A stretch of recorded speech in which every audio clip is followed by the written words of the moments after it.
Hello friends, स्वागत है आप सभी का खुशबू एकेडमी में। आज फ्रेंड्स इसमें मैं आपको बताऊंगी विकास की अवधारणाएं, यानी कि कॉन्सेप्ट ऑफ डेवलपमेंट के बारे में बताऊंगी और मैं आपको रिलेशनशिप बताऊंगी लर्निंग की। ठीक है, तो फ्रेंड्स जैसे कि आप सभी लोग जानते हैं, मैंने आपको ये सभी चीज़ें बता दी हैं। डेवलपमेंट के बारे में मैंने आपको इसके क्या क्या कॉन्सेप्ट होते हैं, सभी कॉन्सेप्ट के बारे में मैंने आपको बता दिया और उसके कैरेक्टरिस्टिक के बारे में बता दिया। ठीक है, और मैंने आपको ये भी बताया था कि जो विकास होता है वो जीवन पर्यंत चलने वाली एक निरंतर प्रक्रिया होती है।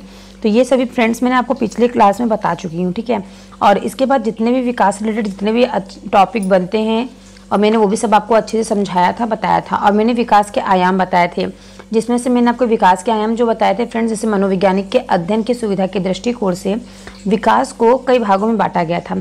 और कौन कौन से भागों में बांटा गया था ये भी मैंने आपको बता दिया था। जैसे मैं आपको एग्जाम्पल देती हूँ, मैंने आपको कौन कौन से विकास के आयाम बताए थे। जैसे शारीरिक विकास आपको बताया था, उसका मानसिक विकास बताया था, सांवेगिक विकास बताया था, क्रियात्मक विकास बताया था, और भाषाई विकास बताया था, सामाजिक विकास, और आपको ये सभी चीज़ें मैंने आपको सब बताई थी। ठीक है, इन सभी के बारे में कैसे कैसे बच्चों के अंदर कौन कौन से परिवर्तन आते हैं, कैसे कैसे विकास होता है। ठीक है, इन सभी चीज़ों के बारे में मैंने आपको अच्छे से भली भांति समझा दिया है। इसके बाद फ्रेंड्स मैंने आपको डेवलपमेंट के बाद मैंने आपको वृद्धि भी बताई है, और वृद्धि और विकास, ग्रोथ एंड डेवलपमेंट की मैंने इसके जो डिफरेंसेस होते हैं उसको भी मैंने बताया आपको।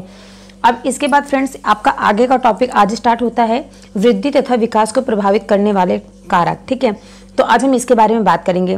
तो आई होप फ्रेंड्स आप सभी को पिछली क्लास में जितना ही मैंने बताया सभी आपको समझ में आया होगा, और जो भी अगर आपको ना समझ में आया फिर कुछ भी आपको डाउट लग रहा है तो आप कमेंट करके हमसे पूछ सकते हैं। ठीक है, तो आज की क्लास हम स्टार्ट करते हैं। फ्रेंड्स सभी से रिक्वेस्ट है कि आप सभी लोग चैनल को सब्सक्राइब, वीडियो को लाइक कर लीजिएगा, ताकि बाद में आप लोगों को मतलब कहना ना पड़े, अच्छा नहीं लगता बीच में बोलना पड़ता है ऐसे। तो ठीक है, तो चलिए स्टार्ट करते हैं।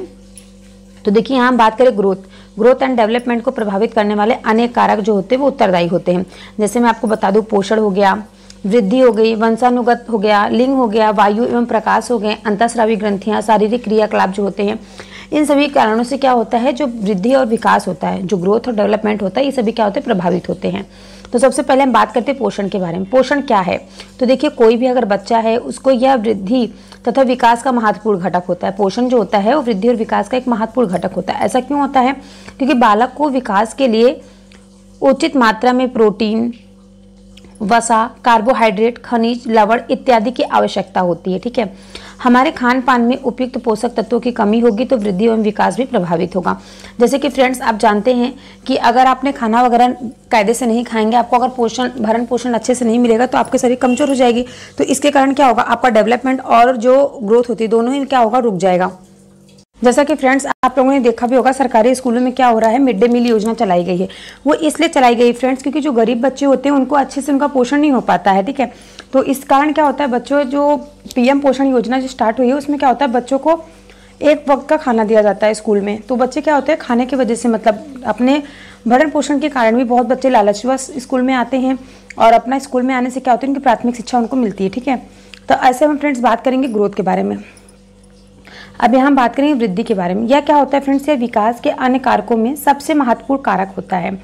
बौद्धिक विकास जितना उच्चतर होगा, बौद्धिक विकास जितना ही अच्छा होगा, हमारे अंदर समझदारी, नैतिकता, भावनात्मकता और तर्कशीलता इत्यादि का विकास उतना ही उत्तम होगा। ठीक है, जैसे कि फ्रेंड्स इसमें मैं आपसे ये कहना चाहती हूँ, अगर आपका बौद्धिक विकास, अगर आपका भरण पोषण अच्छा होगा तो आपका जो माइंड है वो भी फ्रेश रहेगा।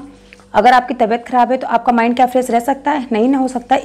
इसी प्रकार आपका जो ग्रोथ है और डेवलपमेंट है दोनों में आपका पोषण, वृद्धि दोनों ही बहुत महत्वपूर्ण भूमिका निभाते हैं। ठीक है, तो यहाँ तक आई होप आप लोगों को समझ में आ गया होगा। इसके आगे हम लोग आगे चलते हैं। ठीक है, नेक्स्ट बढ़ते हैं। इसके आगे फ्रेंड्स हम लोग बात करेंगे वंशानुगत के बारे में। ठीक है, वंशानुगत होता है हेरिडिटी। वंशानुगत क्या होता है फ्रेंड्स, यह स्थिति शारीरिक एवं मानसिक विकास में महत्वपूर्ण भूमिका निभाती है। क्या निभाती है? एक महत्वपूर्ण भूमिका निभाती है आपके मेंटली और फिजिकली डेवलपमेंट पे। माता पिता के जो गुण होते हैं एवं जो अवगुण होते हैं उसका प्रभाव बच्चों पर स्पष्ट रूप से देखने को मिलता है। जैसा कि आप लोग देखेंगे कि अगर माता पिता गोरे हैं तो बच्चे भी गोरे होंगे, अगर माता पिता लंबे हैं तो बच्चे के बीच जो हाइट होगी वो क्या होगी, लंबी होगी। अगर जो माता पिता अगर देखते होंगे आप बौने होंगे तो उनके जो संतान उत्पत्ति होती है वो भी बौने ही होते हैं। ठीक है, तो ये फ्रेंड्स क्या होता है, ये हेरिडिटी का प्रभाव पड़ता है। आपकी जो डेवलपमेंट है और आपका जो ग्रोथ है इस पर भी क्या होता है, हेरिडिटी यानी कि वंशानुगत का प्रभाव आपको देखने को मिलता है। कैसे? शारीरिक, फिजिकली एंड मेंटली रूप से। ओके, अब इसके आगे हम बात करेंगे लिंग के बारे में। लिंग फ्रेंड सामान्यतः क्या होता है, लड़के एवं लड़कियों में विकास के क्रम में विविधता देखी जाती है। किसी अवस्था में विकास की गति लड़कियों में तीव्र होती है तो किसी अवस्था में लड़कों की गति जो होती है तीव्र होती है। आप लोग देखे होंगे फ्रेंड्स, बच्चे जो किशोरावस्था में जाते हैं, आप छोटे पर ही देख लीजिए, जो बच्चे होते हैं कि कोई बोलता है कि लड़के की लंबाई जल्दी बढ़ रही है, कोई बोलती है लड़की की लंबाई जल्दी बढ़ रही है। अगर आप लोगों के घर में सेम एज के दो बच्चे होंगे तो आप लोग खुद डिफरेंसेस देख सकते हैं। ओके, नेक्स्ट हम बात करेंगे यहाँ पे आगे वायु एवं प्रकाश, वातावरण। ओके, आप इसको वातावरण भी बोल सकते हैं। तो आपके जो ग्रोथ एंड डेवलपमेंट है, इसमें आपका जो वायु एवं प्रकाश का क्या प्रभाव पड़ता है। तो देखिए फ्रेंड्स, शरीर को स्वच्छ रखने के लिए स्वच्छ वायु की आवश्यकता होती है। अगर आपका बॉडी जो है फ्रेश होगा, आपका बॉडी स्वस्थ होगा, तो आपका जो अच्छे से ग्रोथ हो पाएगा और अच्छे से आपका क्या हो जाएगा, डेवलपमेंट हो पाएगा। अगर वायु स्वच्छ ना मिले तो बालक क्या होगा, बीमार हो सकता है और इनके अभाव में कार्य करने की जो क्षमता होती है वो भी प्रभावित हो सकती है। अब हम बात करेंगे यहाँ पे शारीरिक विकास के लिए सूर्य के प्रकाश की महत्वपूर्ण भूमिका होती है, क्योंकि सूर्य के प्रकाश में विटामिन डी की प्राप्ति होती है जो विकास के लिए अपरिहार्य होता है। ठीक है, आप देखते होंगे फ्रेंड्स, तो शारीरिक रूप से क्या होता है, सूर्य के प्रकाश की विटामिन डी हमें कहाँ से प्राप्त होता है, सूर्य की किरणों से प्राप्त होता है ना। तो इसी प्रकार फ्रेंड्स हमारे जीवन में वायु और प्रकाश का बहुत ही ज़्यादा महत्वपूर्ण भूमिका निभाती है। ठीक है, अब हम इसके आगे बात करेंगे। इसके आगे आपको फ्रेंड्स यहाँ पे आ गया अंतःस्रावी ग्रंथियाँ। अब देखिए फ्रेंड्स, हम अभी एंडोक्राइन ग्लैंड के बारे में बात कर रहे हैं। अंतःस्रावी ग्रंथियाँ जो होती हैं, इससे निकलने वाला जो हार्मोन होता है बालक एवं बालिकाओं के शारीरिक विकास को प्रभावित करता है। ये हार्मोन फ्रेंड्स होता है जब बच्चे जब बच्चे एडल्ट होने लगते हैं तो उनके अंदर ये जो ग्रंथियाँ होती है वो स्रावित होती हैं। ठीक है, निकलने लगती हैं। तो उससे क्या होता है, लड़कों में जो होते हैं, लड़कों में क्या बोलते हैं, किशोरावस्था में लड़के एडल्ट होते हैं तो उनके अंदर जो बदलाव आता है, जैसे उनकी आवाज़ में भारीपन होता है और उनकी फेस पे आप देखते हैं दाढ़ी मूछें आने लगती हैं।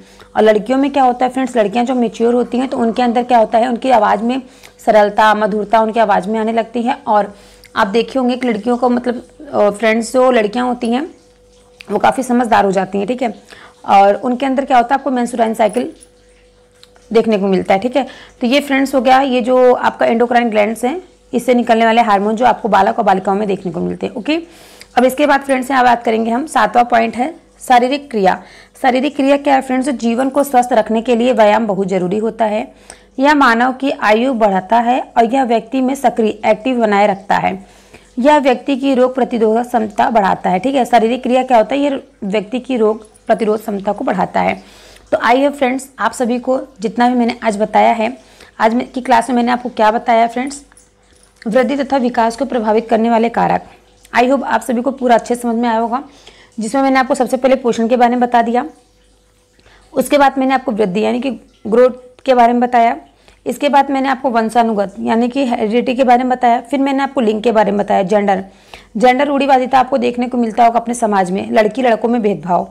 इसके बाद फ्रेंड्स मैंने आपको बताया वायु एवं प्रकाश। ठीक है, जिसको हम पर्यावरण प्रभाव भी बोल सकते हैं।